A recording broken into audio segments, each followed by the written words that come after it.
This portion of the lecture examines obtaining property by false pretenses in a real-world setting. It concerns a young man who used the Safeway grocery store to get cash back with his purchases. He used it a lot, to the tune of over $19,000. Who even knew you could do that in a grocery store?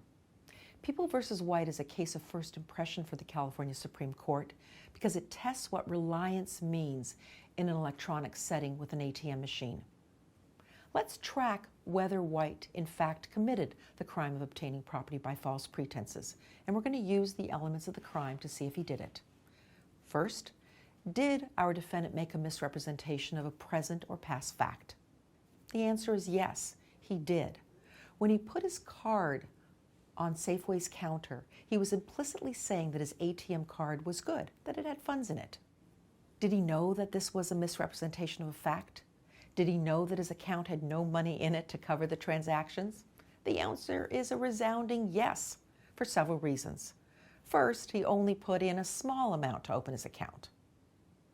And then he never deposited any additional funds in his account, so he had no reason to think that he could cover this $19,000. Next, the bank told him he didn't have sufficient funds to cover his transactions. And then the bank told him again when the bank closed the account. And he seems to have done all of this repeatedly with the intent to defraud. But now we come to the last element, the element of causation. Did Safeway rely on our defendant's representation to give him money? Because of course the crime hinges on this element. It's never enough that the defendant intends to deceive the victim. The victim has to fall for the deception for the crime to be there. White seems to have an excellent argument on why he's not guilty of this crime. Yeah, he intended to defraud. Yeah, he made misrepresentations, but he says Safeway didn't rely on his representations.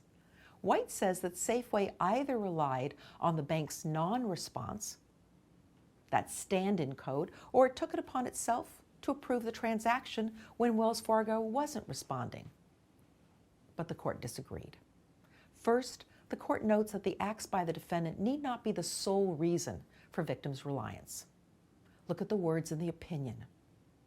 As long as the representation materially influences the owner to part with property, that will be sufficient.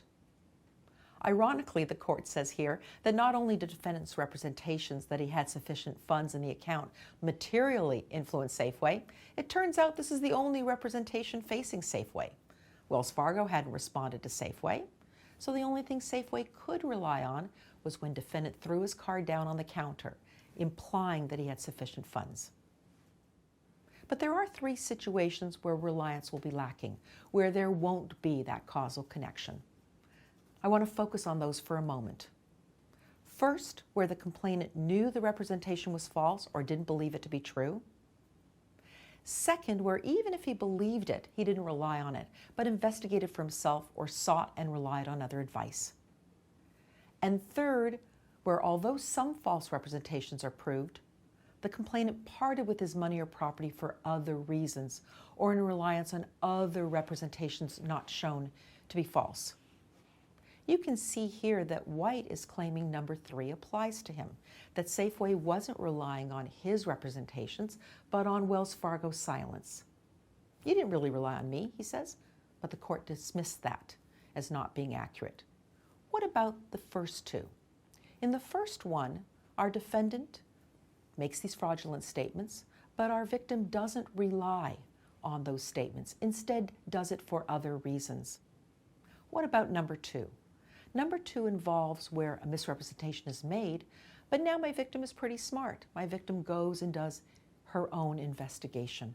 If it turns out she does her own investigation and relies on that investigation, there's no crime of false pretenses.